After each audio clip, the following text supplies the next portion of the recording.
Sunday, Monday, happy days. Tuesday, Wednesday, happy days. Thursday, Friday, happy days. The weekend comes, my cycle hums, ready to race to you. Well, greetings, Earthlings. This is Spencer from Planet Blenser, and I'm part of the Bootu Boys, and we're here to talk to you about more happy days, and most importantly, we're all aliens. Ryan Vaughn, you're an alien. Yep, Brian from the planet Cryin. And Van, you're an alien. From the planet Gan. Sure, that one might be real. I think I've heard of Gan. Ganymedes or Ganymedes. That's a thing. Well, now I don't know. You're losing me a little bit. Might here. be like a Jupiter moon or some shit. We're all aliens. We're all from different planets. That rhyme with our names. Yep, that's how it works. We're real weird and stupid. In the Happy Days universe, that's how aliens work. You're all from a planet that rhymes with your name. Mm-hmm. I'm, of course, talking about Season 5, Episode 22, my favorite Orkin. Barth from Earth? Yarth. You could almost pronounce it that way. Planet Yarth. So this one, of course, we did Season 3 last time, so this is just a couple years later, aired on February 28th, 1978. Ritchie is visited by Mork from the planet Ork, who wants to take him back as a specimen of Earthlings. Not for that long, though. And just a bleem. And this actually, I thought, was a significantly friendlier sort of taking him back as a specimen than it turned out to be. But there's some things we learn about Mork, which is that he's actually not a very nice alien. Well, I don't know. I mean, he has a different culture than ours. That's true. And we don't know how things are necessarily on Ork. He might be perfectly pleasant there. We don't know. I can tell you guys, I did a little bit of research into the show that spun off from this, Mork and Mindy. Nano. And there's quite a bit of inconsistencies in how they presented Mork here versus how he gets eventually revealed in that show. Tell me how. Well, you're just going to have to wait. We'll save it. Okay. I'm going to get into that a little later. We're going to get to know Mork first, and I'm just going to do this big bombshell reveal. Mork, played by Robin Williams. Yep. Yeah. Who at this time I would imagine was a big star on the rise. I think the Mork appearance was his first thing. Yeah. And somebody saw him do that and said, this guy's going to be a star. So, Robin Williams. Robin Williams. One of the most famous comedians of our lifetimes. And he has some sort of manic energy that is almost like a torrent of force that appeals to a lot of people. A la, I think Jim Carrey has a similar thing when he does comedic roles.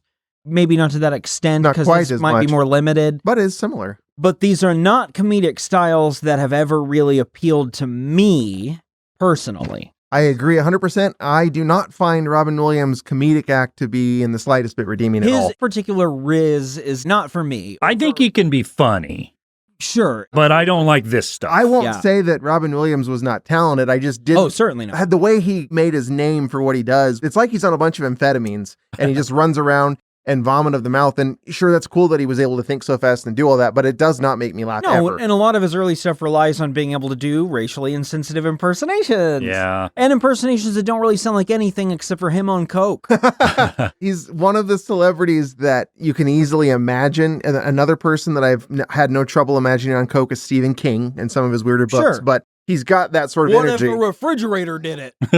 Oh, here I am, I'm a refrigerator. Hey, put something in me. It's real cold. Let's make it take place in Maine. Everybody talks like it's the 50s, kind of like in Happy Days. I personally, with Robin Williams, when I was growing up, I enjoyed him in certain things, like, for instance, how he played the genie in Aladdin. I was 9. I loved that. He was great in that. I also liked Mrs. Doubtfire a lot. And he did the cross-dressing role in that thing. What? As a kid, I really liked Mrs. Doubtfire. That was Robin Williams. I like the idea that I thought that was like an actress. Person. Wasn't that Pierce Brosnan? Oh, he was in that, wasn't he? Yeah, as the stepdad later on. I think he was a dick, too, wasn't he? He was. He had a Mercedes. No, actually, what I think it is I was like you, Spencer. I really liked Mrs. Doubtfire when I was a kid, and I think a lot of people our age did. As we've come to find out, that movie's kind of awful.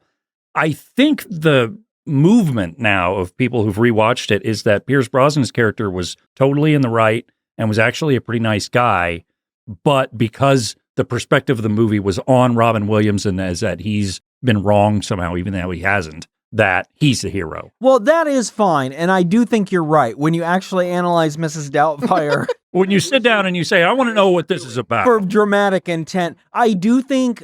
Actually, this is a topic I'd like to get into that has nothing to do with Happy Days. But go right ahead. Do you guys think the internet has maybe, in a two-pronged effect, prompted a lot of really good, I think, film and TV analysis that lets people who care about these things dive deep in the weeds. And then sometimes I think it also misses the point of what the thing is. Sure. 100%. Like in Mrs. Doubtfire, for instance, like when we think about these things, obviously we're joking. We do a comedy podcast and we're in our late 30s and don't actually think it's a good movie.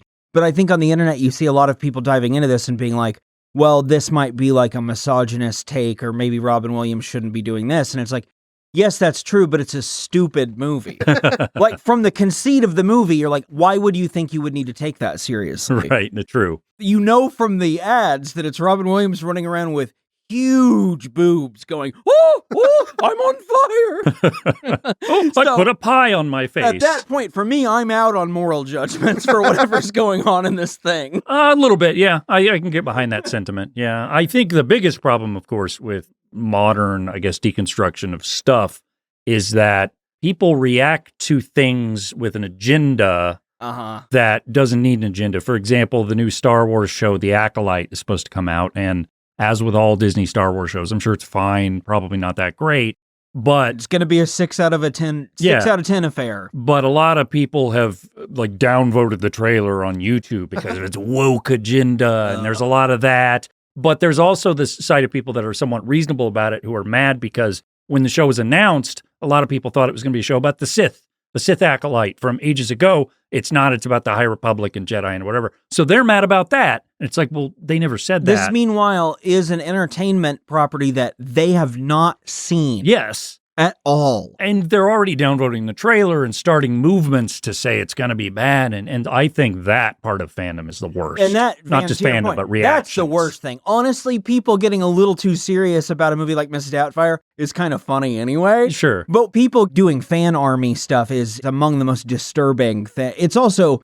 shifted how art works. Mm-hmm. I mean, because it's moving money around when you do that. And that's just unfortunately how things are. And artists are encouraged to go make that money, even which didn't used to be a thing. It used to be like, well, you have some sort of standard, but now fan service is kind of part of the job, and it's accepted as that. So I wish there was a way to kind of moderate the internet. There isn't. Moderate the internet better to where it's like, you guys, okay, I can't tell if you're serious or not. You have a petition, but like, you have kids. Don't you have something else to do? Brian, he's a man, but he's pretending to be a lady, an older lady. That's the thing. Wait, in Star Wars? I actually always loved Robin Williams, but not in this way. He's a good actor, too. Oh, man, Good Will Hunting, he was good in. I liked him. His psychologist role. He's good in 1 Hour Photo. He's good in Insomnia. I was going to say I prefer his serious stuff even more than the comedy stuff, but I especially prefer any acting at all over the stuff that he did stand-up comic-wise or any of this, the physical comedy, all that. Not a fan. And that's all we see here. It's introduction. There was a stand-up comedy thing that I had a DVD of when I was younger. This is probably that Vietnam one. I don't know. I don't think so. But there were some bits in there were funny. There was something about a dick being a punch me clown. I remember that. And his visual, physical stuff added to that joke, and I thought it was kind of funny. But I re-listened and rewatched that stand-up routine years later, which by now has been 7 years ago, and I thought it was real bad. So I think there's bits and pieces to like about that. How would it not appeal to a kid, though? Exactly, because he's loud, he's boisterous, he's out there, he's moving around. He gives all of himself to what he's doing. You can't take that away from him. I don't even know how someone has that much to give, honestly. It's exhausting watching that. Well, cocaine. Well, yeah, that had, I'm sure, a role. Even beside that, though, I mean, there's clearly something there that enables him to just be off any sort of leash for the entire time he's performing. What's weird is that I don't think I encountered any of his stand-up stuff till a little bit later. I specifically remember a time in high school friend Joe House's parents' basement. Spencer, you were there. I remember. And we were playing ping pong while that was on the TV, a Robin Williams comedy special. And I did not find it appealing by then, but I was also older by then. As a kid, though, I definitely found him entertaining. And I've always thought he was, as an adult, I found him kind of an intriguing actor. But like you guys have said, the stand-up and this sort of comedy that enables him to, like, he's not even really a character. He's like looking for bits to put in. I don't know. It's a little frustrating. As we talked about, they scooped him kind of out of nowhere. He was not a known commodity at this point. No, he was on Ork. I guess he would do stand-up comedy on the street and he'd put his hat out for money. And someone on the staff said, hey, we should use this guy. Look at this hobo. And Let's do that. They were like, well, I mean, he's performing with a hat out there. And then the other person who recommended him, it might have been creator's daughter or something, but was like, well, his hat's always pretty full. So he was attracting enough attention that they wanted to give him a shot. And when they auditioned him for this role, apparently he made the creator, Gary Marshall, he made him laugh so much that he was crying and couldn't stop. Like, he just was like, wow, this guy's amazing. He's so talented. We have to use him. The story I heard was that he went to that guy and they said, have a seat. And he put his head in the chair like we're about to see. And it became the gig. And that was, yeah. The other thing you can say is, because you said his hat's always full. You can say that about somebody with a big head, too. Like Brian. Brian's hat's always full. I thought we were talking about Tom Bosley again. Oh! Do you know Tom Bosley was in one of those Snow Buddies movies? He voiced Santa Paws. Wow. No, I didn't. Because, it's all little dogs. And Richard Karn, he's in those, He's right? in those, yeah. What a great cast. Did you know that those are spinoffs of Air Bud? Those are some of our flappiest actors. Two of the flappiest actors in Hollywood today. Yeah. Even though one of them's dead. He still counts. Richard Karn almost made it in the Hall of Fame. Does Tom Bosley... he might get in one day. I could see myself renominating him. There's going to be some that I hope continue to Donald go on. Pleasance. He's never getting in, but I'm going to keep trying every year. If he has his way, he'll get in. Beat us over the head with a phone if we don't put him in at some point. Technically, that's just Adrian Carsini that would do that. Donald Pleasance might not do that. You don't know. He might be too drunk. Starts bludgeoning someone. Real quick, before we talk about this Mork from Ork ordeal, this is clearly a big departure from going on a double date, which was the topic of our last episode. Has the shark thing happened already? I don't know if it has, but I was looking at... It has to be in that era. Season 6 is just the next season. Here's a few things that I saw just glancing over the episode list. Ritchie challenges a professional French fencer to a duel because the fencer insulted Joni and America, and he wins. What? This guy's a pro.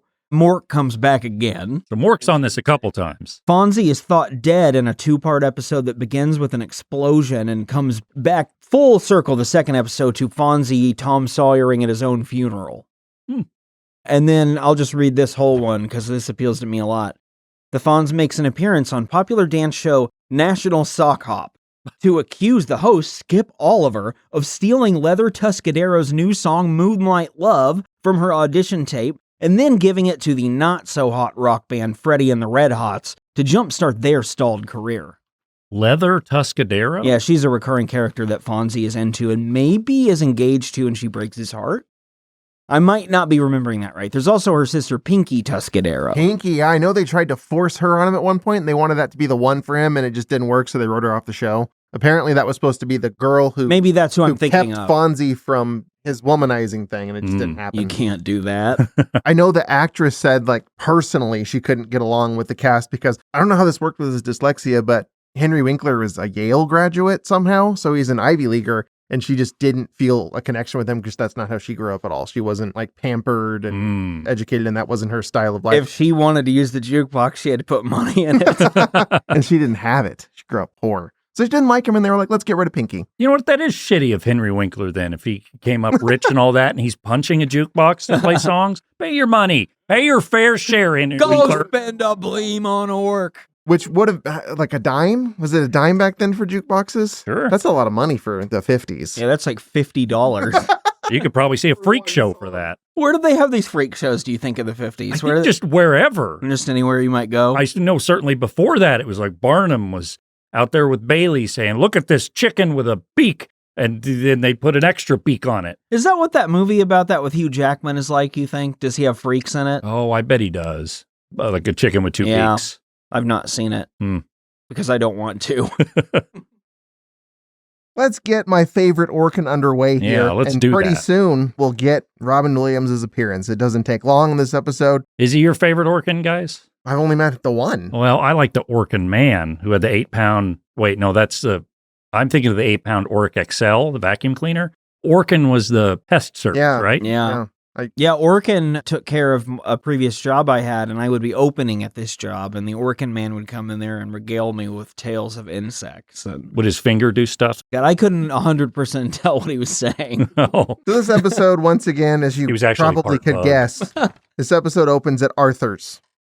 We got Potsy, we got Ralph, we got Chachi, our new addition, who is actually Fonzie's cousin. his much younger cousin who Fonzie's kind of a father figure for. I guess I didn't know he was in Happy Days because when this episode started, I went, oh, there's a little shithead Scott Baio because you can recognize him. I actually didn't know that was him. As I mentioned in the last episode, I don't really know who Scott Baio is. I just hear his name. That's very nice. That's a wonderful life to live. But that's Chachi, and he has made his way into the show, although not quite in the role he eventually gets in. Right now, he's just a boy to be in scenes and forget to wear sleeves. Sure. They all slide into a booth together, laughing at how crazy Ritchie's being as this episode begins. Fonzie's standing up, not in the booth with them, just talking to them, and he doesn't think this is very funny because Ritchie's his friend, and that's his buddy they're talking about, and if he says a thing, Fonzie believes it. He doesn't think he's crazy at all. So Ritchie comes over and repeats what he's been talking about to his other friends who thinks he's crazy, which is that he just saw a flying saucer, and Fonzie immediately calls him nutso. That was pretty funny. Henry Winkler's immediate turn. I mean, there's not even a gap. There's not even a second. After steadfast defending him, okay, what are you, nutso? Kind of slaps him a little bit in the face. That big, heavy guy who looks like a penguin's here, too. Al, right? The cook, the chef? Yeah, Al. Chef at this place. Come on. Boy, Van, he looks exactly like a penguin. Like a big one. Like a big, fleshy penguin. Especially later when he's marching back and forth. Yeah, well, against his will. Sure. And I will say I actually mostly skipped that in my notes because I didn't know how to describe that. I think we should very quickly breeze past that whole segment. I'm going to do my best, but that part of the episode to me was one of the worst things I've ever had to look at. It seemed like it made the last thing boiled down to one thing and they just drug it This out. should have been if the network saw this before they spoke, no. Scrap you have to give us a real full episode. That's a little teaser there for what we'll have to do at the end, but for now we're still building up to the whole alien mythology thing. And so Fonzie's on board now with Ritchie's friends in that he's crazy and he's imagining stuff. Ritchie's friends continue to give him shit. Fonzie accuses him of making stuff up because he's humdrum. This is a term that gets used a lot in the episode. Ritchie describes his typical schedule to defend himself, and everyone agrees, yeah, that sounds really humdrum. Just a boring guy. It is humdrum. He's a boring guy. Important FONZ note. The wardrobe's a little different. He has a black shirt on underneath his leather jacket instead of a white shirt now. Is he evolved? Black on black. Yeah, he's changing, yeah.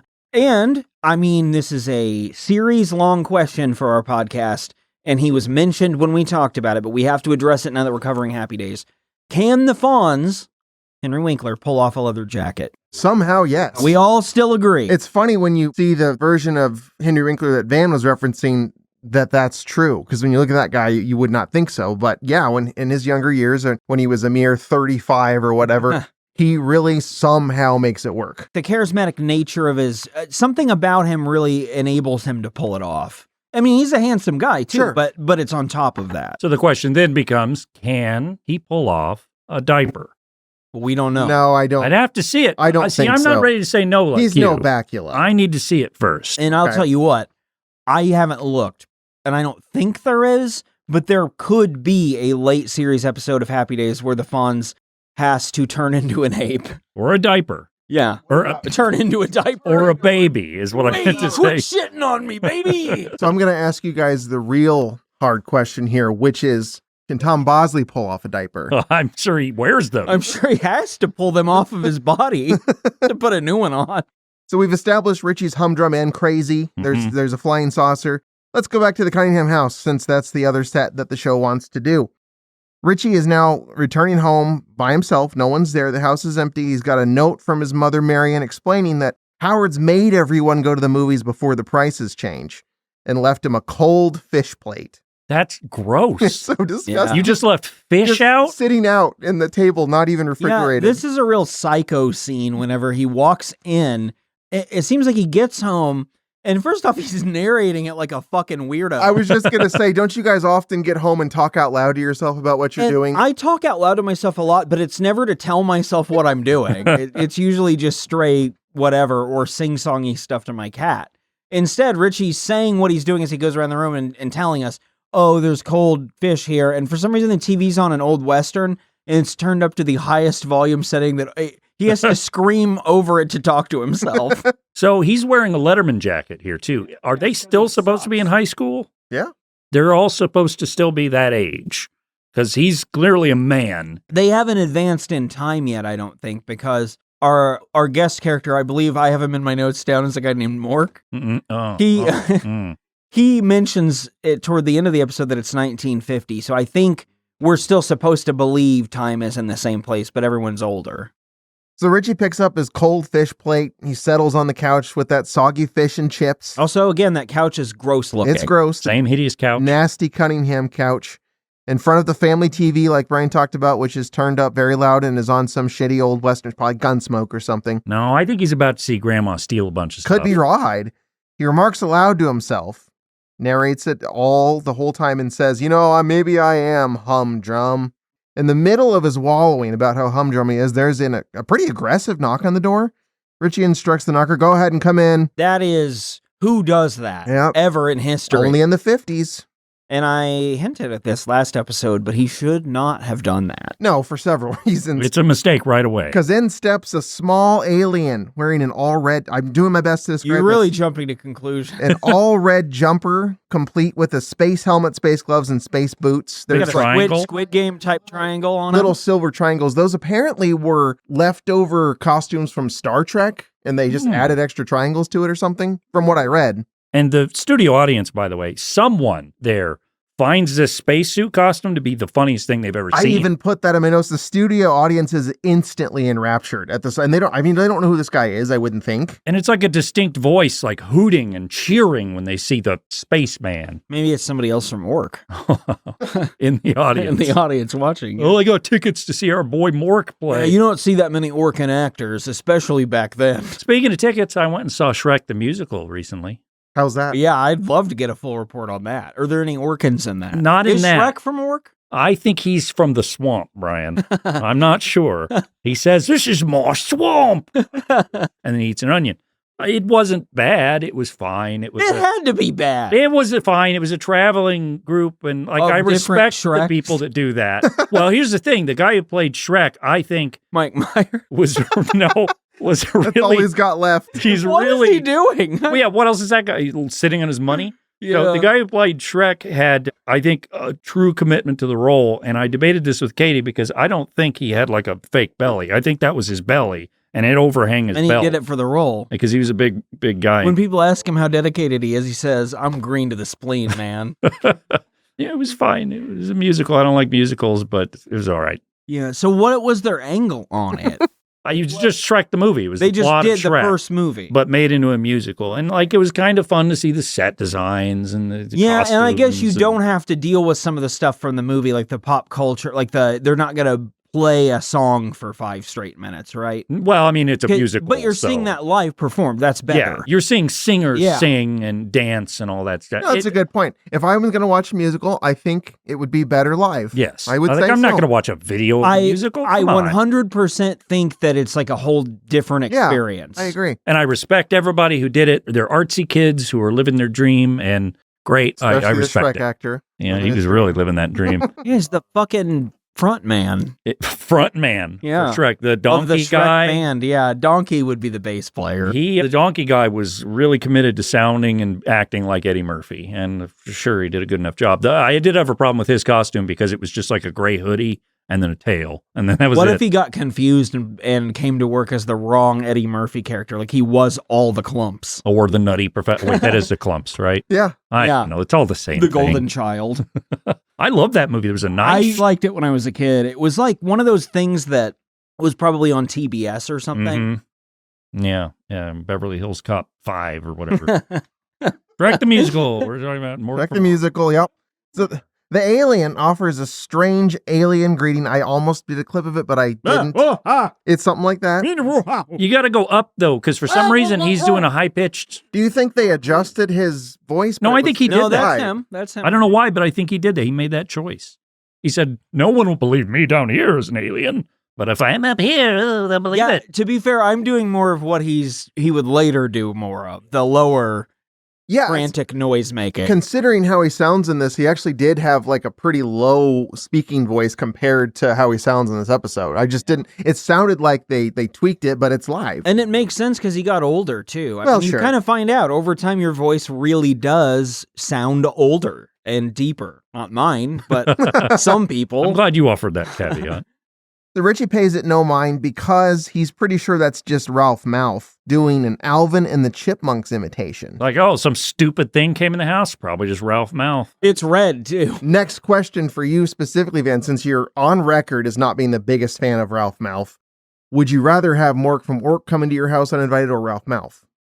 Okay, you know how I was just talking about the musicals and I said I can respect the performative aspect of it and all that? I can respect Robin Williams turning it up to 11 and making a bunch of noises and being weird. I cannot respect that guy looking like that. And I understand he didn't pick how he looks, His Ralph face. Mouth. He Play didn't the pick that piano face. backwards. He picked that, and which it was a mistake. But I don't like that guy. So Don't care not for him. him. I'll take Mork from Okay. Mork because I can be like, hey, point over there and make my TV bigger or something. And then he'll go, And he would do that, yeah, too. I'll do it soon. Zero whistle. When our alien, who we don't yet know the identity of, no, I was in Jack. Got big. I was a little kid, but I was a real big man. I used to watch the movie like on repeat I when loved I was it. 10. You ever Loved that movie. see a kid just covered from head to toe in body hair? No, I sure haven't. So Bill when Cosby was in that movie. oh yeah. Does he? What's the best way to put that? Uh-huh. Jennifer Lopez is his teacher in that Oh, movie. shit, I forgot. You're right. Is there anything bad there? I don't see her drinking any concoctions given to her by Bill Cosby's character, so I don't think so. And I mean with Robin Williams, too, because he is an adult man. And let me be clear, I'm not saying it's only inappropriate for Jennifer Lopez to be with a 10-year-old who looks like a 50-year-old. Mm-hmm. It would also, that's very wrong, but also wrong on a lesser degree would be for Jennifer Lopez to be with anyone who looks like Robin Williams. Period. That's And fair. that may sound shallow to you, but I'm a very hairy person. And no, I don't think Jennifer Lopez should date me. You know, she just released an album, and it was completely panned, and she's not doing well in that way. Yeah, she's been doing that. She's still Jenny from the block, Brian. That she did say that A couple times, I think. on that one album where I almost came up with the name of it. I didn't get there. I would You have been actually really might have known impressed it? Yeah. if you did. Huh. That would- Something from the Six, on the Six. Man, this needs to go in the episode notes that Brian just pulled a Jennifer I don't know. Lopez Will album someone out. will you Google that? All right, I'll do it right now. Yeah. This is just as important as Ron Howard's filmography, and this probably won't be right, but I think it's something to claim her New York authenticity. Like perhaps she's talking about the subway. On the 6 is probably Oh the my one you're God, thinking of. I did So you get it. had it, but there's also This Is Me, ... now. That's Neil Breen's movie. Exactly. J-Lo, that's her self-titled album. This Is Me Then. Oh, This Is Me Then was the old album. Oh, This and Is then Me Now is the one she It's just like released. the sequel, Oh, like a a magic trick. following up with My Next Act. There's also one called Love? Question mark. She's unsure. That's probably about Ben Affleck. I was going to say maybe that was before they got back together. Is there one called Steroids but hit a lot of home runs? That one would be It's about the A-Rod. Yeah. Yeah. There's Rebirth, Como Ama Una Mujer, and Marry Me. Okay. Jennifer Lopez. What a discography. Don't be fooled by the rocks, but she got.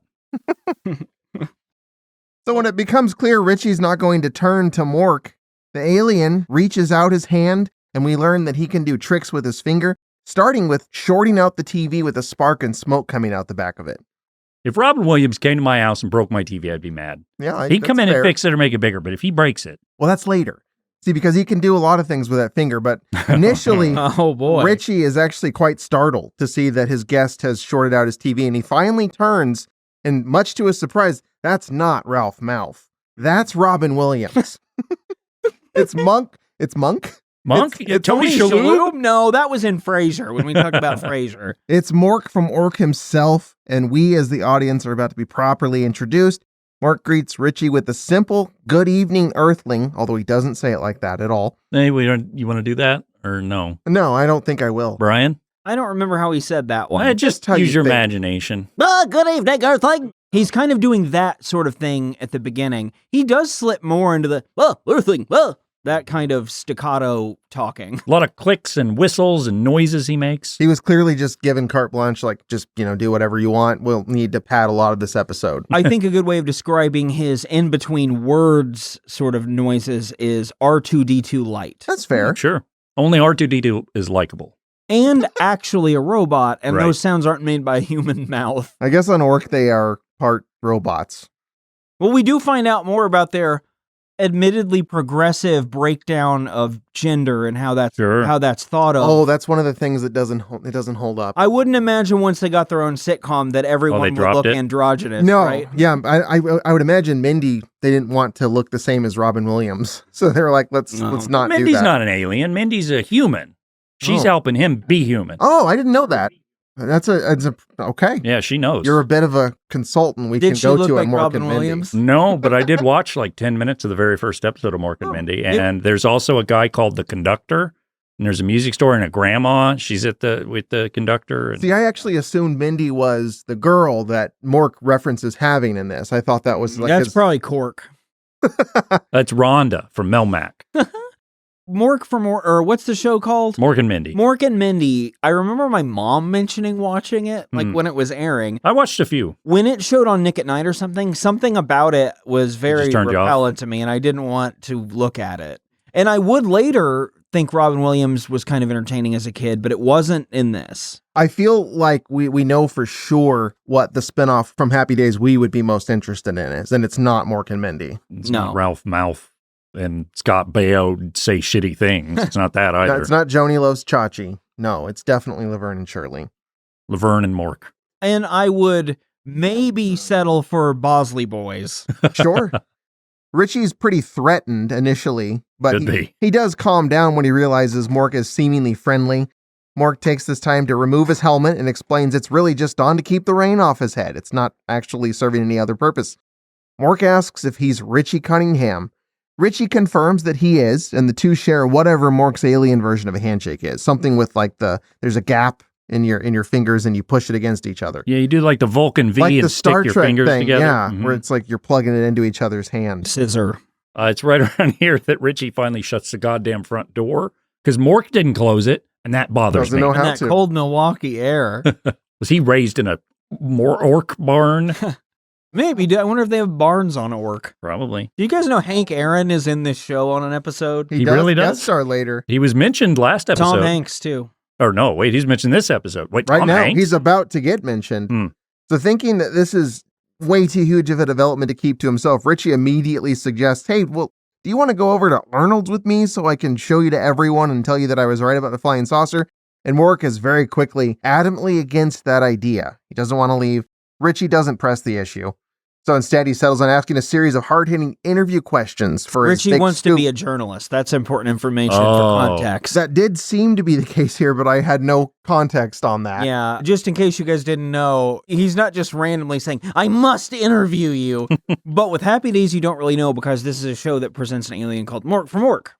The next little bit goes on quite a while, but I summarized it with just the two banter in the course of this interview about how you sit in a chair because, of course, Mork, as Van references, has a special way of sitting head first that the producers loved when they put him on the show. That bit is introduced where he doesn't know how to sit. He doesn't know what a pencil is. They go back and forth with a lot of this kind of alien humor.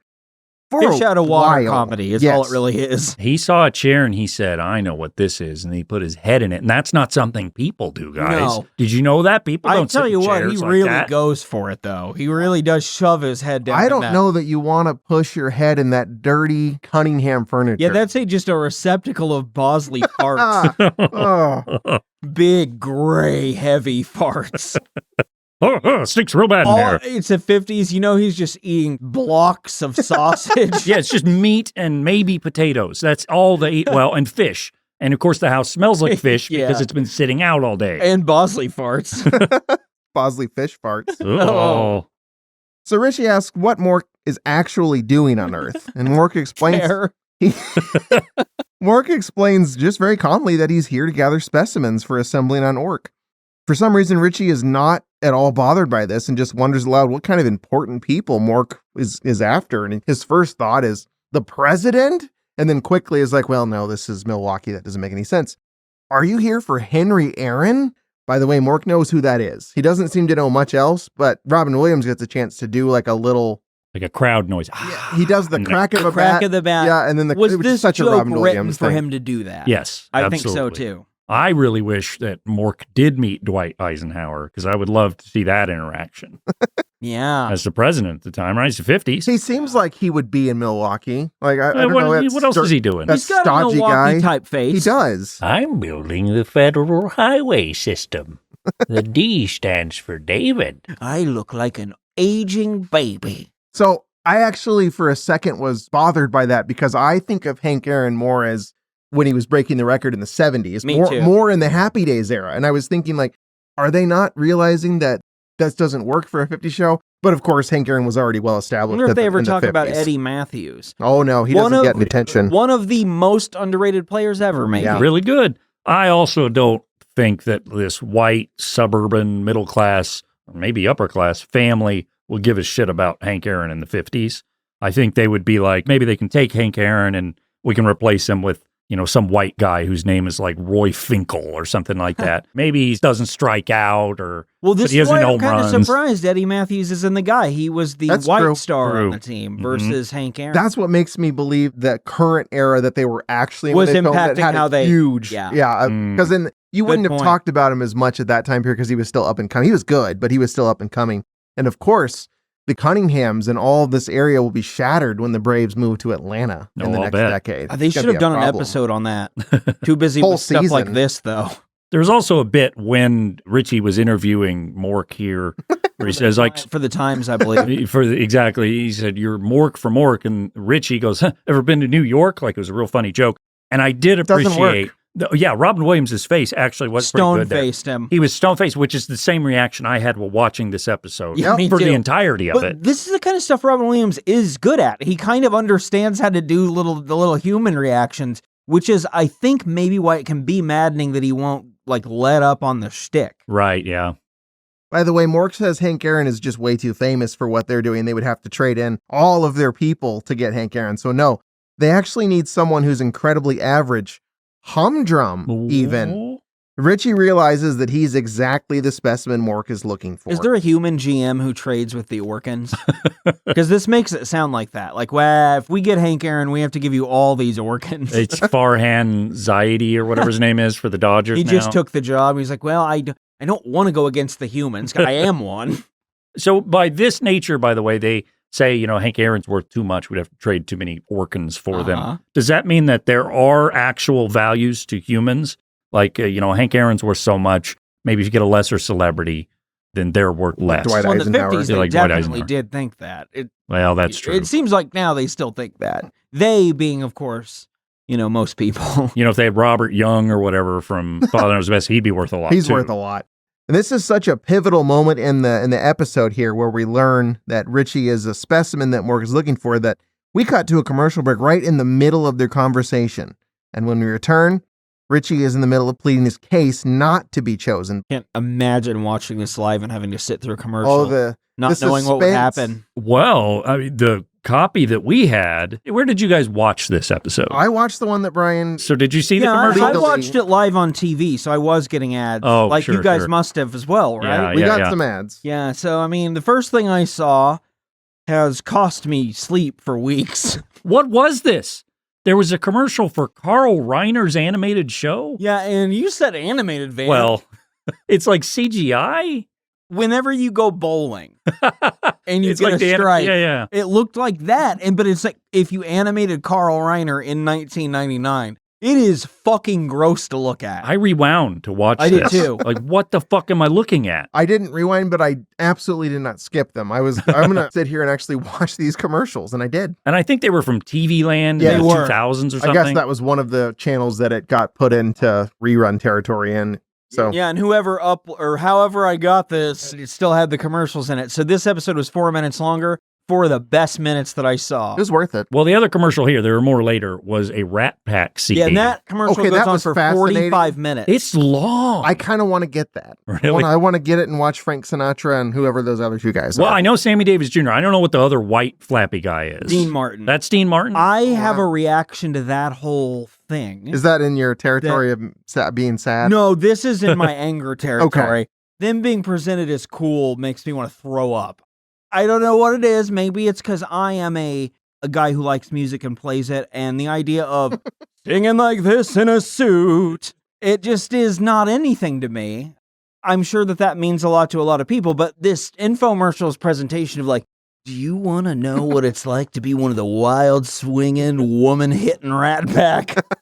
Get this 4 CD pack or something? Yeah, it was a DVD and a CD. Whoa. You get to see them and listen to them. The reason I thought it was in that sad territory is because the big band stuff. I understand that. Yeah. You've said that makes you very the sad. stuff that's actually better makes me sad. Sure, yeah. You know, with people that have voices that do anything. Well, I guess it was Dean Martin then, because it was one of the other guys who's on that commercial and he's telling a story to a crowd and he goes, well, we just flew in. You know, and literally we flew in like with Didn't even wings. take the plane. It was the worst delivery and joke, and the crowd loses it, and it bothered me. And they thought these guys were fucking hot too. And let me tell you, bunch of uggos. Oh, yeah. I'm not trying to be mean here, but as Blue far as eyes. lounge singers go, even like, come on, these are craggy men. And I know you could be craggier back then because everybody just ate a bunch of cigarettes. But it's still, Dean Martin looks like Holt McElhaney, that actor that A little bit, you yeah. know, he was on Mindhunter. He just has like a frog head. And when he's up there trying to tell a joke with those lines in his face, Well, Sammy Davis Jr. has like a face that goes another way. Like his jaw goes left. you know that magnetic like Wooly Willy thing where yeah, with the facial hair. and all the metal shards can go wherever your pin goes. Uh-huh. Sammy Davis Jr. looks like someone went a little heavy on the eyebrows and the upper lip there with one of those. And Frank Sinatra's a bad person. No, he's horrible. He sounds like it too. He's not even really trying to disguise it when he talks. It's so And hateful. rose to fame because of a deal with the mob. Or sing of the moon over New York City. Oh yeah, tell me about it, Susan. Yeah. No, that I was veering into Mork from Mork territory. You really mushed our two topics together here. No, I've been on the moon. Okay, let's see. That was so distracting that I honestly, for a little bit, forgot I was watching Happy Days when that happened. I was so enraptured by that Dean Martin Rat Pack thing. So Ritchie, in all this mayhem, is saying, Mork, I can't just up and leave my family like this. I just can't go. You can't take me. And Mork says, oh, no, it only takes an instant, and then we'll be right back. Ritchie says, well, you know, if it's going to be immediately, what the hell? Let me go get dressed and we'll go. What do men wear on Ork? And this is what we were talking about earlier, because Mork says, well, the same as women. We all look the same there. We don't wear anything. Nude. And he says, here, let me show you a picture of me and my girl. So Mork has the ability to show pictures on his hand. Mm-hmm. Yep. That seems like something maybe a yo-yo could do. How fast does Mork read? Uh, And does he go boing? yeah, probably he does. Oh, well, actually, yeah, but he doesn't make that noise. He physically makes that noise. I think Robin Williams might have worked a little better as yo-yo. That'd be interesting to see. You couldn't say he was 427 pounds. You have to say he was 177 pounds. And you know what? The Holmes, also very flappy-faced, much like Tom Bosley. Yeah, talks like Tom Bosley a little too. Okay, we know that people on Ork are all androgynous and everything, but the concept is that Which is Mork, weird because Mork looks like all man. Sure does. Mork is showing Ritchie kind of porn on his hand when he leans Nudity, over there. He's right. like, here, To look Ritchie, at, but look not at me. in Mork's culture. Not them. That's just how they look. He's like, here's me and my girl. And Ritchie says, which one's you? And that's when we discover, you can't tell. That's why we don't wear clothes. I actually checked after this. There is no porn site that has an Orkin filter. Not yet. We have the market to tap now. Let's get in touch with Pornhub and see what they have to say. You don't have anything with Orkins in here. Nobody looks like Robin Williams. Well, this does imply that their genitalia is the same. So that means that either all Orkins have giant Robin Williams hairy schlongs, or all Orkins have like giant hairy Robin Williams vaginas. Maybe there's just nothing. It's just a... You might not be able to Yeah. tell cause of the hair. You'd have to dig through as an explorer in a jungle. I bet Robin Williams would have some huge ovaries if he had them. Yeah. Yeah. What do we think of? Uh-huh. What do we think about the size of Robin Williams' penis? It's huge, right? It has to be I think massive. so. I think it's massive, and the hair goes all the way to the tip. I think it's coming out of it, bursting out of it. I'm I think gonna when say- he pees, it comes out. I'm going to say he's not a grower either. It's just there. Oh, It's just- yeah. it starts like, 8 inches or whatever. Just like his comedy routine, he's always showing. And again, we said this earlier. We are three hairy men. Yeah. We can make fun of his hairiness because we are that. We are, but this is something he elevated else. it to a different... I'm not even joking. When I was a teenager, that aforementioned seeing him do the comedy at Joe House's house when he, what a Joe thing to House's say. house. When he was on Joe House's family television, I remember thinking, because there's a part of it where Robin Williams is either wearing like an A shirt or he's not wearing a shirt. And I remember thinking, this makes me feel better because I was starting to already get super hairy. Well, see, there's a bit in one of his stand-up specials where he goes to the zoo and he's wearing like a short sleeve shirt and the ape points him out and it goes, ah, and points at his arms and he has a connection Probably with the tries ape. to pick stuff out of his fur. Gargantua. Robin Williams as Gargantua. Why did that happen? Not big enough. Nope. Not 7 feet tall. Not mean enough. Richie's really excited for this little brief period of the episode. He runs upstairs to pack, tells Mork, make yourself at home. There's food. There's a cold fish plate. You can watch TV. He does point out you did break the TV, but there's where we figure out he doesn't just break TVs with his finger. He can just put his finger at it and it's repaired. Just good as new. His finger's pretty magic, actually. Magic fingers. So he doesn't know what the food is, and then he chomps on the flowers. And that's the joke there to end the scene. Needs more salt. He's sitting on that hideous Cunningham sofa chomping on flowers. And the next scene, the Cunninghams come back from their movie, still talking about whether or not they liked it as they enter the door. And that's what Mork is up to as they walk in.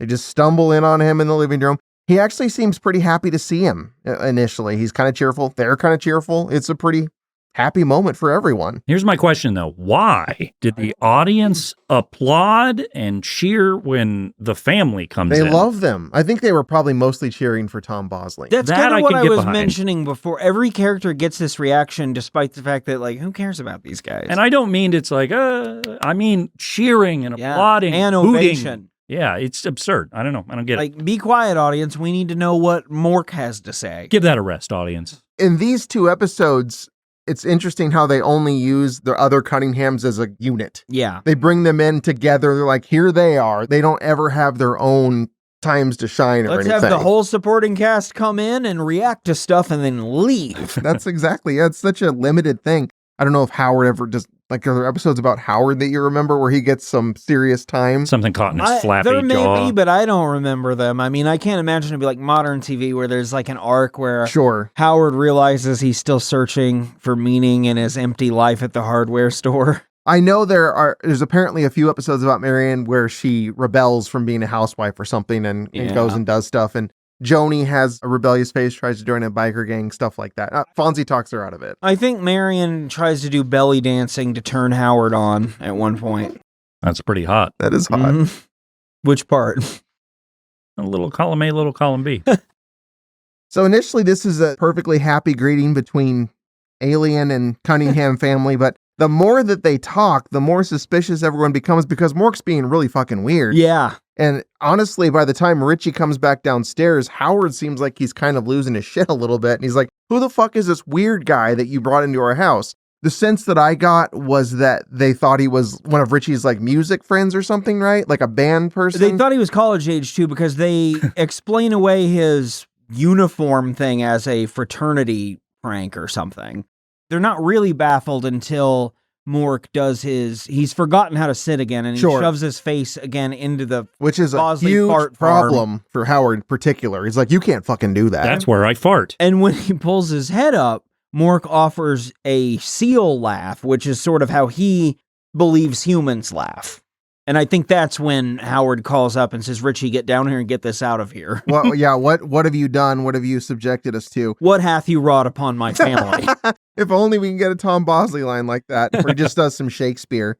Mork is misinterpreting Tom Bosley's anger at this point. And what happens here is that Tom Bosley points at Mork and says, what is this? And Mork goes into full like, oh, he's attacking me and just freezes the whole Cunningham family. He hasn't been briefed on this. He knows who Hank Aaron is, but he doesn't know we don't have magic fingers. That's the thing that doesn't quite hold up. Mork doesn't know some things and does know some other things for sure.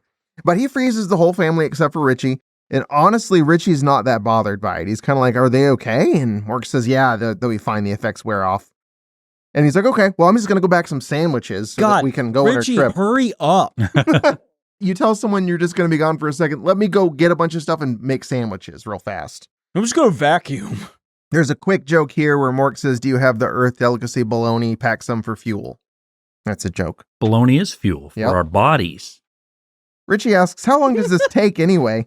Mork says, oh, about a bleem. Ritchie says, give me a conversion to Earth time. First of all, I should mention Mork calculates it loudly like an actual calculator. You can hear some boops and beeps. Mm-hmm. And he says, cheerfully, that's only about 2,000 years. No big deal, just a Christ time ago. Exactly. Blame is 2,000 years. And actually, this stops Ritchie in his sandwich-making tracks. Ritchie, you can see him doing the math in his head, and it's like, oh, well, if I did that, everyone would be dead. He's terrified. And I think that kind of immediately we start to see Mork in a little bit of a different frame, like maybe he's not so well-meaning after all. Ritchie flees the house, narrowly missing another freezing magic spell from Mork in the process. Where does Ritchie go for safety? Where would you go if an alien had just frozen your family and tried to freeze you and said he was taking you 2,000 years to his planet? I bet you would go to the place where they have a set for this show. Yeah, they're going to go back to build Arnold's. a new one. That's expensive. I did think it was legitimately pretty funny that before we go to commercial here, Robin Williams he's in character, I should know better. Mork says, what would a humdrum person do? And then we immediately cut to Ritchie at Arnold's. Because not only is it humdrum, it's stupid. Yeah, it's very stupid. The only place he ever goes. Yes, Ritchie is going to Arnold's, the other place of the set where everything is, and most importantly, FONZ, who he consults with in his bathroom office. And he tries to convince Fozzie, like, this is serious. That Mork guy, who's an alien that it came in the flying saucer, he's after me. And he's so serious, he grabs Fonzie by the leather jacket. Don't do that. This is where Fonzie is realizing, okay, maybe there is something to this, because he would not just grab my jacket when he knows how serious of an offense that is. We know that from having covered California Dreams. Yeah, you don't ever touch a man's leather jacket. Learning that this is potentially pretty serious, Fonzie agrees, okay, I'll help. I'll see what's going on here. The pair leave the bathroom together, where Potsy, Ralph, and Chachi are singing John Jacob Jingleheimer Schmidt as This a is trio. the worst part of the episode, and this episode's horrible. Why? Why would I don't any know. group of any human beings sing? What is that song about anyway? Some kind of nursery rhyme, isn't it? I remember think so. hearing it as a kid. They're just freestanding in a restaurant performing In it as a Arnold's. trio. Yeah. Okay, so maybe you guys are suggesting that Mork freezing the entire restaurant at this point is understandable. Justifiable, yeah. Because that's what he does. Everyone in the place excepting Ritchie and Fonzie, of course. Fonzie, when he sees what Mork is doing, actually kind of temporarily freaks out and runs back into the bathroom. He says whoa before. It's pretty funny. I did like this because he runs into the bathroom, freaks out, half a second later comes out and he's fine. It's like he had to compose gather his himself. composure. Because that's his yeah. big character trait is he does not get frazzled. Mhm. That's one of his things. So he was like, he realized he had. It's a moment Mork of did it. weakness. That's all it takes is one alien with a magic finger. That would honestly, I think my sense of reality would be shattered. He actually, when he calms down, does the sensible thing. He tries to diffuse the situation, telling Mork, hey, that's quite a finger you got there. That's a pretty cool thing, alien. And he's, maybe we can work something out, just you and me. And Mork says, there's nothing to work out. Ritchie's coming with me, and we're going to Ork. Fonzie says, you know what? You're not getting Ritchie. You're going to have to come through me first. And Mork's actually really happy about this, because this makes him a hall attacker. Right. And okay, so Ritchie wants to know what's a hall attacker? Mork says, well, in your language, which in this case is one of the things that Mork does know, just somehow intuitively, in your language, that would be a champion. So if Fonzie fights me on your behalf and wins, you don't have to come back with me to Ork. Sounds like some Muay Thai type shit to me. You got different planetary races. Are we saying then that I know what you're going to say. Fonzie is the bravest of his race? He's a Yeah. regular Gior. Okay, I'm fine. I don't know about that, but I'm fine with bravest of his race. But we have to imagine in other planets, Gior's out there whooping somebody's ass. Sure. They don't know what's going on in the past here. Mhm. But Mork is the bravest Of Orkin, his race, yeah. I guess, and Fonzie for us. So I'm liking this, the idea of Fonzie being the Milwaukee Gior. Yeah, maybe just for Milwaukee. Sure. Okay. Yeah, this is the bravest of the Milwaukee race. Yeah, it's sure not Bud Selig. Remember when he owned the Brewers for a bit? Yeah, remember when he looked like a sad puppy, but old? Looked like he died long before he died. Is he dead? Oh, he is dead, I isn't think he? he's dead now. I think he is. I should be. He was terrible. So it's settled. Mork is feeling pretty confident about this because he mentions, like, this is a challenge, but I have been challenged on 200 different planets. I'm undefeated. So we have to imagine he's killed 200 people. Or done whatever it is they're about to do. I was already kind of confused because, again, I thought Mork was supposed to be a friendly alien character, and at this point we're discovering he isn't. He's possibly willing to freeze and murder everyone. Not what I expected. I mean, well, I don't know that Mork really understands our mortality either. Could be. So he instructs Ritchie to count to 3 for the two of them, for him and Fonzie, and then it's on. Okay, I'm gonna do my best. Fonzie, at the count of 3, moves as if to strike Mork. I guess he thinks, I'm gonna punch him on the count of 3, but Mork just freezes him with his magic alien finger and says, like, okay, that was what I expected, and that's the fight. It's like a lunge, like gallop point. The key is he has his arm outstretched at him, and he gets frozen there. So again, Mork expected this and just kind of calmly shrugs it off. He's like, okay, it's over. Let's go. Time to get to Ork. Ritchie is actually really upset that Fonzie got frozen. He should be. He was doing a bunch of hype man shit right before this thing. Nobody could beat you, FONZ. What I did notice and put in my notes, however, is that he was not really upset at all by his father, mother, and sister being frozen. Just that didn't really bother him, but when Fonzie got frozen, it's like, oh shit, this is a huge deal. He understands like who has top billing on the cast. So he goes in for an emotional, awkward hug under his outstretched arm that he's got pointed toward Mork. As they're about to leave, Ritchie notices something strange about Fonzie's outstretched hand, which is his thumb. It's moving ever so slightly, guys. Like, I think of it as like he looked like he was playing a really slow game of that thumb war thing, where you put your hand down and trap someone's thumb under yours. 1, 2, 3, 4. I declare a thumb war. Mork is astounded because this has never happened before. In all those 200 battles he won, no one's ever done this. Ritchie says, you've never met anyone like the FONZ before.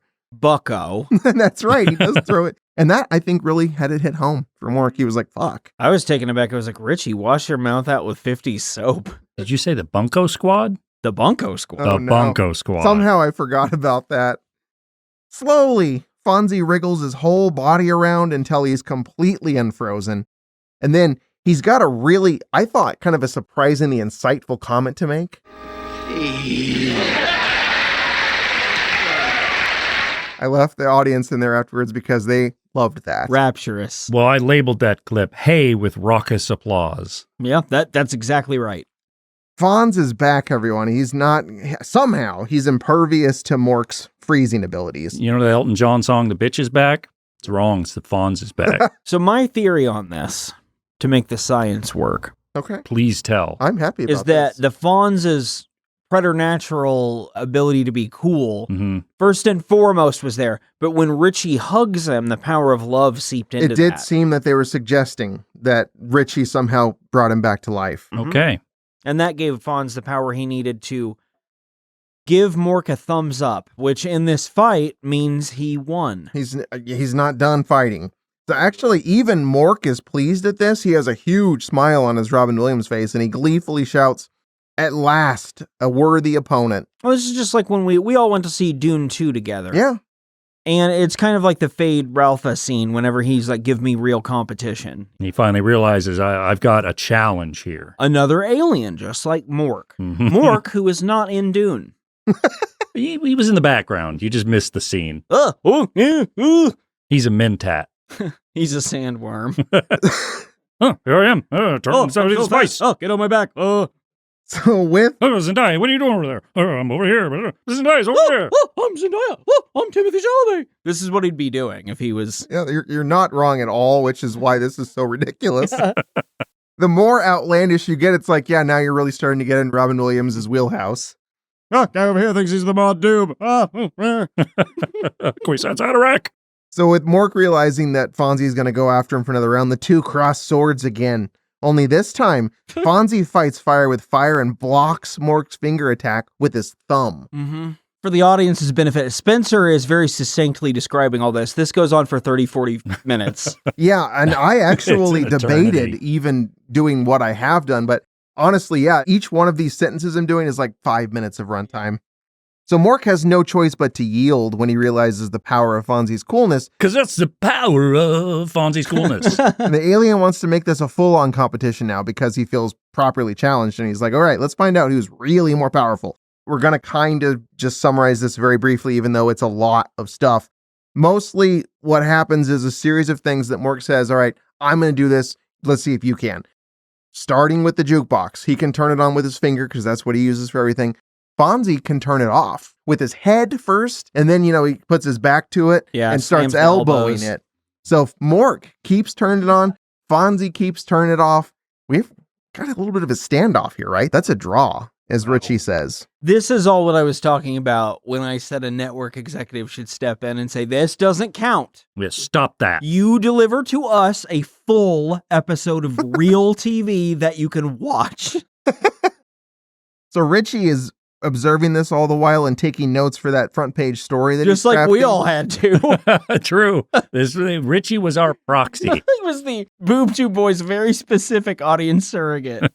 We've got a new challenge now, which is to push the ladies' bathroom door all the way in. No big deal. What a challenge. No big deal. Fonzie has the similar trick with the men's door, which is his office. 2 years before this was added to the Olympics. He taps the wall next to the door, blows on it, cool as a cucumber. He's kind of bored and he waits. Mork thinks he's won. Nah, the door falls in. It's another tie. And Fonzie's gaining confidence. Yeah, he knows he's going to win it. Mork is still determined to pull it out, though. So he approaches the frozen Chachi, animates him back to life, and sends him spinning out of the scene. Yeah, I wish he would have made Scott Baio just walk off a bridge and taken that redhead monster with him. Instead, I have to see him naked. Oh, that's coming. Yeah, next he wakes Ralph and removes his top layer of clothing, leaves just the underwear and the shoes. Ralph wakes up embarrassed, runs from the diner. We don't see him again the rest of the episode. Fonzie takes his turn, approaches a frozen woman, and is it a sailor outfit? She's in some kind of strange garb. I was confused about that as well. She could have been a stewardess? She's had a hard 2 years at sea, guys. I couldn't tell if she worked there. I don't know. She was in uniform of some kind, and she's a young, striking woman, and it looks like Fonzie is going to do the clothes removal trick on her. And Ritchie stops him, at least that's how I took it, and says, not to her. For sure. And then so Fonzie says, okay, fine. And instead just reanimates her to where she goes up and kisses him, I guess out of gratitude. Mork says, I can do that too. And there's a blonde drinking a milkshake, and he tries to bring her to life to kiss him. And instead, the spell hits Potsy, who goes to kiss Mork, and Mork frantically repels him away. Should have kissed. Been hot. Mork has to concede this round. It can't even be a draw. He lost. I should make it clear, I don't think this is a homophobic joke. No, not at all. I think this is it's Potsy. Ugh. Yeah, it's just like, I don't want that guy to kiss me. Not a guy, that guy. Get Potsy away. Everybody would look like Robin Williams. It's a pretty hot planet. The contest continues it's physically warm. They're covered in hair. With the target practice thing that I am not going to describe because I can't. It's involving Al and some target practice. Just know that it sucks. It's bad. Ritchie is furiously scribbling notes all the while and asking Mork, you give up yet? But Mork has a big ace up his sleeve. Nothing can top this. I put my 2 fingers together and the entire building collapses. Now, wait a minute. What are you talking about? The whole building collapsing. It's fantastic. Screams, Technicolor, everything.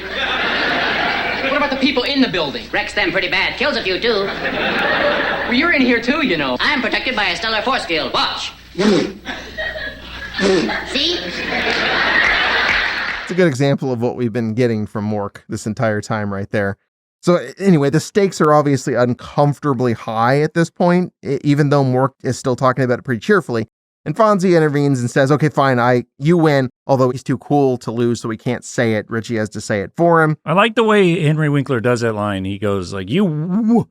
He just can't say it. It was funny. I wonder when that started, because that's in TV. I swear we see it with Jake Summers in California Dreams in one of the episodes that we covered. Sense that maybe they were inspired by the FONZ. I mean, he kind of is a FONZ type. Yeah.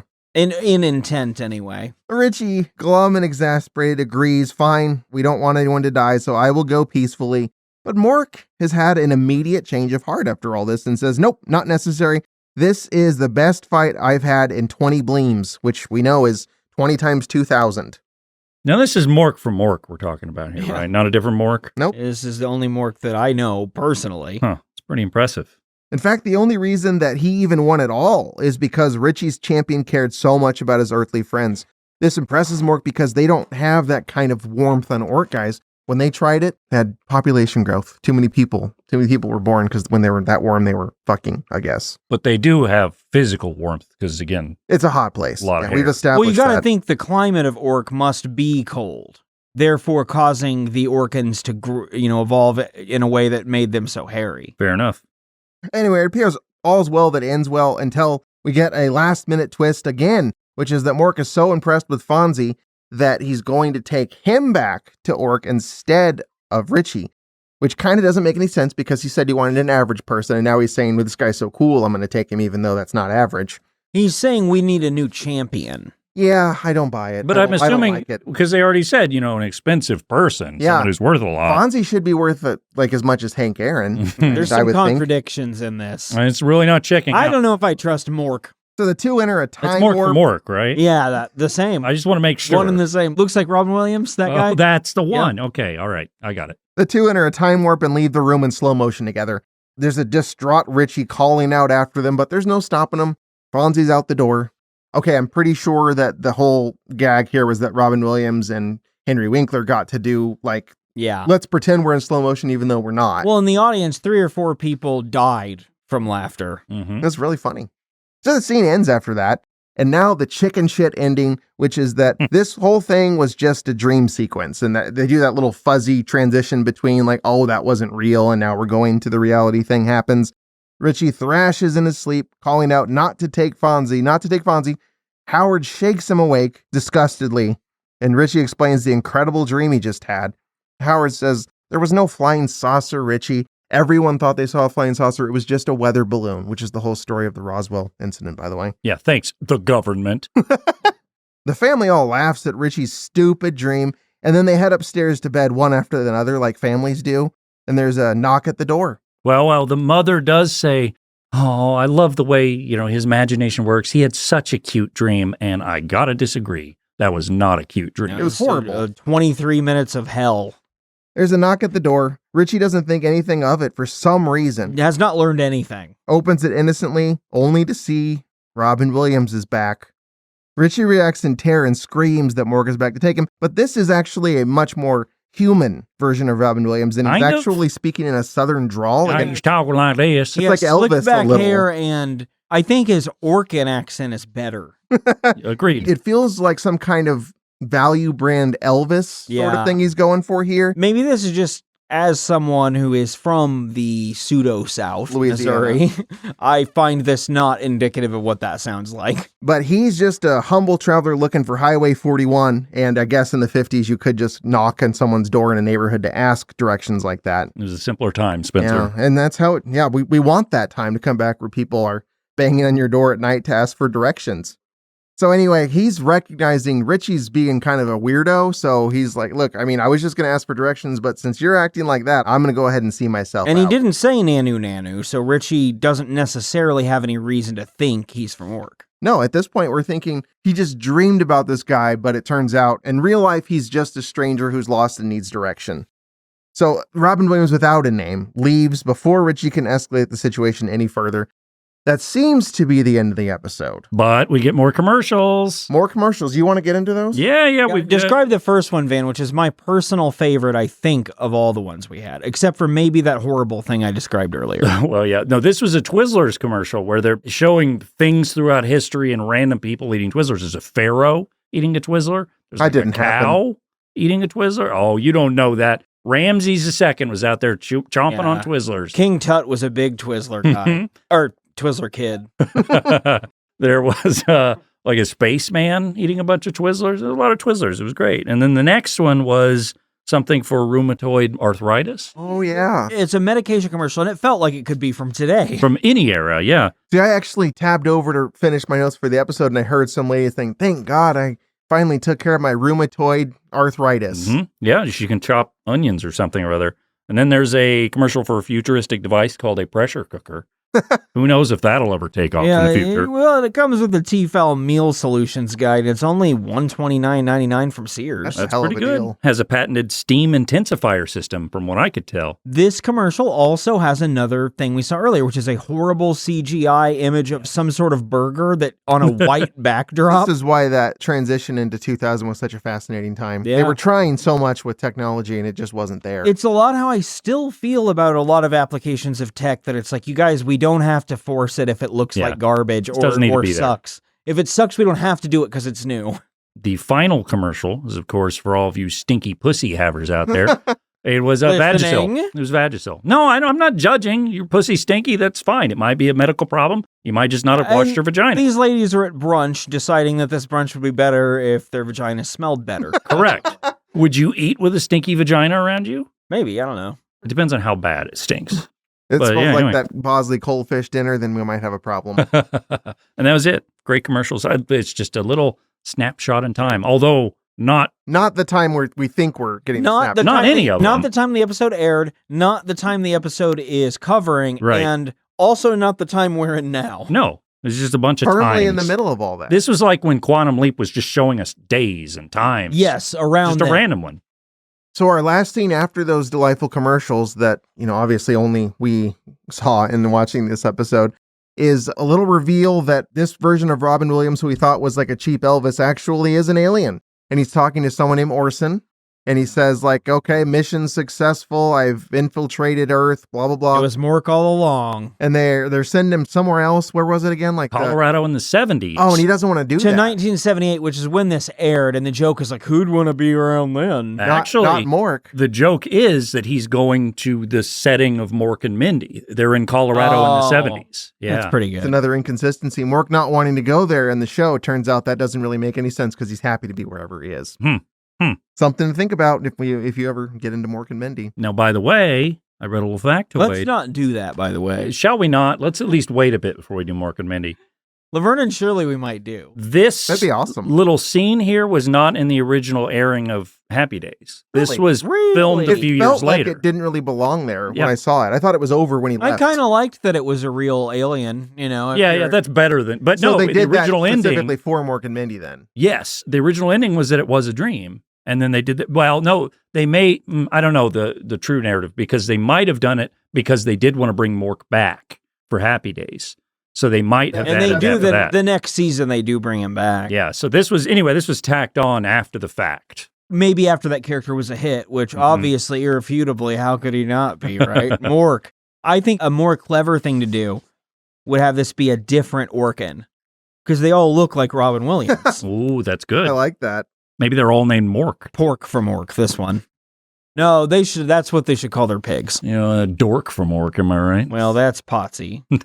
Speaking of Posse, I didn't mention this, but Anson Williams, the real guy, not Posse, apparently hated this episode and thought it was the worst of all the Why? Happy Days Because episodes. it's horrible? Because it is. He's right. It sucks. The consensus is that the episode was terrible and Robin Williams saved it. As I mentioned, I didn't think so.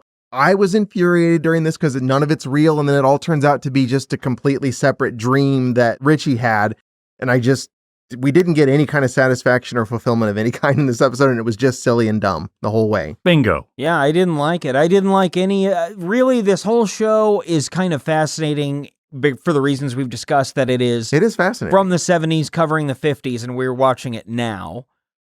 But it is not, I don't find it high quality in very many ways at all. And I do think this episode was more annoying. I think maybe if I were to watch more, it'd be more interesting to see some of the episodes that are more off the rails, only because I know what all the versions of the show look like, and they're all boring. Yeah, this show overall just feels like yet another example of a successful show from its era that we're watching that baffles me. Just yet another one that I go, how is this thing? Number one show on TV Yeah, in how? 1976. I don't understand We that. are really getting, I think, a clear idea of how, like, if you have the right hook and the right people behind you at the right time, that's how you become popular. And the hook here was 50s boomer nostalgia. Oh, sure. I think we see that a lot now with shows that become popular. Usually they're reality shows, but other ones too that are really capitalizing on something of the moment. And it's weird to think that it's always been that way, to imagine like the hits of the past being cheap cash grabs too, but a lot of them are. That's just all TV is, apparently. And I think that's why, the film industry really looked down on TV for so long. And it does make sense They when were you like, think you about guys it. we're trying to make art, you're trying to sell ads, And is of how course- they looked at it. Now you have to really work hard to find anything good anywhere. No longer is art about art anymore. It's all money, money, money, money. Except for here on Bootu Boys. That's right. Now give us your money over at patreon.com/Bootu Inc. It's free, but Yeah, you don't can have give to, us but some. you can. And since we did that, there's some places that we are online, and you can find us at all of them. We wouldn't steer you wrong. You can go to the Planet Orc, and we're a bunch of Robin Williams is there. we all look like. That sounds terrible. It's not the best. We're actually, for real, you can find a lot of the episodes that we've released as podcasts on YouTube. If you want a different format to listen to us, Van's working on that. We're getting a lot of our back catalog up there. Go there, give us a look, give us the thumbs up. Maybe leave a nice little comment. Boosts our ego a little bit. We did get a hateful comment the other day. Well, those are always a given. But yeah, please tell me, what was it? Someone watched 30 seconds of the first Quantum Leap episode on YouTube and said, that's enough to judge. What a total fucking waste of time. 30 seconds? Yeah. We're not even worth 30 seconds? We didn't even waste their time. No, what it is, I guarantee, and again, I've said this before, they thought they were getting to watch Quantum Leap for free, despite the fact that there's a weird sheep in the logo. It says podcast. It is very clear. It says Bootu Boys Podcast. Anyway. There's something else you can do for us if you like us, which is go to your podcast platform of choice, go to the review section, give us 5 stars. That'd be huge. We'd love that. I made this promise before. Tell us what you like the best, and I'm just going to do it all the time. That's going to be my thing. Tell us what you don't like. I won't do that anymore. That's the power you have if you give us a 5-star review. I'm going to do whatever I want, but I will get a tattoo of Mork from Ork. Oh, God, I don't know. I'm not doing it. This is the time I'm going to put my foot down, and I'm not going to do that. I'll tell you what I'll do. I will get a tattoo of body hair over my body hair. That'd be awesome. I'm all in favor of that. Just be one big thicket. Not an Allen thicket, but a thicket. I'm not sweaty and hot.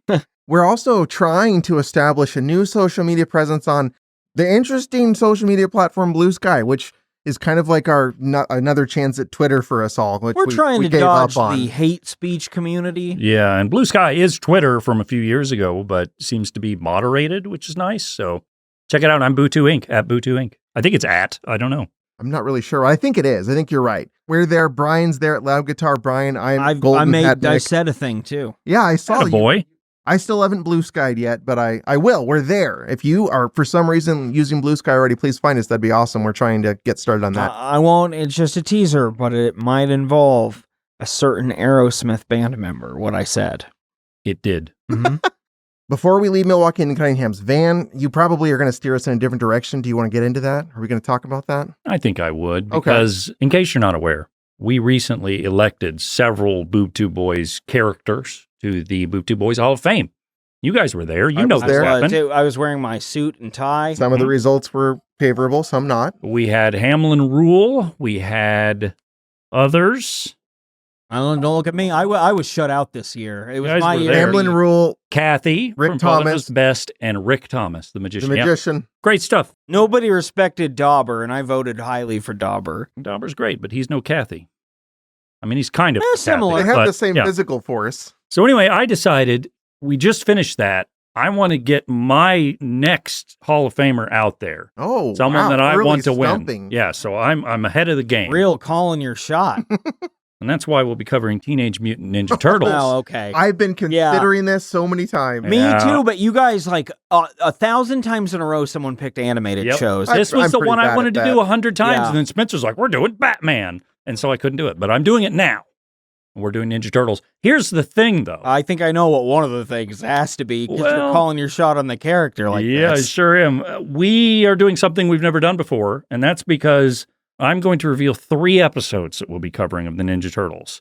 We're going to do 1 episode, and then half, and then for our next episode, 1.5. So, you'll get the logistics of it later, and I'll tell you why when I'm done we're doing these 3 episodes. First one we'll be covering is Teenage Mutant Ninja Turtles. And again, this is the 1987 cartoon series, the one we grew up with. Oh, I watched that shit out of that show. I did too. Season 3, episode 30, Leatherhead, Terror of the Swamp. Oh, I didn't expect that. Leatherhead. You think so? Yeah, no, this is our guy. I mean, I would have been okay with electing Leatherhead without covering the show, Sure. But this might cement it, yes. This will help it. Well, it makes it my guy that'll get in for sure next year. Didn't she already win enough this year, though? I got to win more. Win more. Terror of the Swamp. Our old friends, the punk frogs, are being terrorized by a mutant alligator in the Florida Everglades. Leatherhead teams up with Shredder to battle the frogs and the turtles. That's what happens. Cool. Yeah, it's pretty great. Next up, we'll be covering Season 3, Episode 25. By the way, all of these are from Season 3 because I didn't care about choosing other seasons. I don't think you should. Corporate Raiders from Dimension X. White-collar criminals give new meaning to the term hostile takeover. Casey Jones helps the Turtles uncover who's behind a new wave of corporate crime. I chose this episode because I don't know what the fuck Casey Jones's deal is. I think he's just a lunatic with a bat. We're going to find out. And then finally, a real Randall Simon type. This is one that'll get you here. Season 3, episode 36. You wouldn't see this coming. Leatherhead meets the Rat King. We've got 2 Leatherhead episodes here, and this one also has the Rat King in it. What do you guys know about the Rat King? Bunch of rats that tie themselves together and become a big rat. I had his action figure. Yeah. I had all the Ninja Turtle stuff. I did have the Rat King. He's just dirty. I think that's what his A gimmick filthy is. sewer rat. I was struck in the lip by a Teenage Mutant Ninja Turtles action figure as a child by my sister. Yeah, It we'll hurt. hear all about this for Blood 2 weeks. everywhere.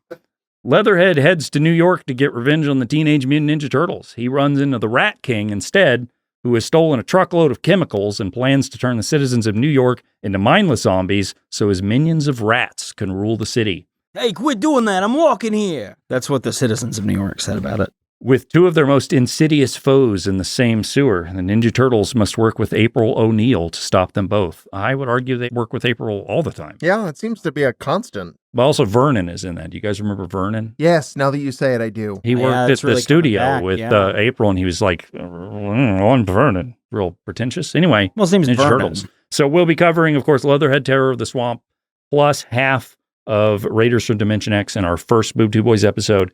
Our second episode will be the conclusion of Corporate Raiders from Little Dimension X. cliffhanger at the end of that one then. And then more Leatherhead. Okay. And then more Leatherhead. I think we might eat some gumbo for the occasion. Yeah, of course. And in truth, I had these 3 episodes, and I was like, I'm going to do 2 Leatherhead things, but I really want to see what else is there, and I couldn't pare it down. So I said, no, we're doing all 3. And they're short. Oh, yeah, they're 20 minutes. There's nothing to So them. the closest I can think of where we did something weird like that was when the Steven universe was so short I had to cram 2 together, and it's like that, but yours is for Leatherhead. Mine wasn't. I also did that for the Saved by the Bell Christmas. That's right, yeah. And I don't know if you guys know this, Leatherhead's an alligator, and he's a Cajun alligator, and he has a hat. I and a don't know vest. why, but I feel like that might have come up on the show before. I don't think so. He's little crawdads for pinchers. They pinch. He uses them as cuffs. Now, would you say he's a good guy? I don't think he's a good guy. If he's helping Shredder, yeah, I don't think so. I promised I would try a Fonzie impersonation. Can you play back that clip where he says his insightful thing, and then I'm going to try it? This is, of course, a just thought out Fonzie, so I know that's not the full thing, but one more time for me.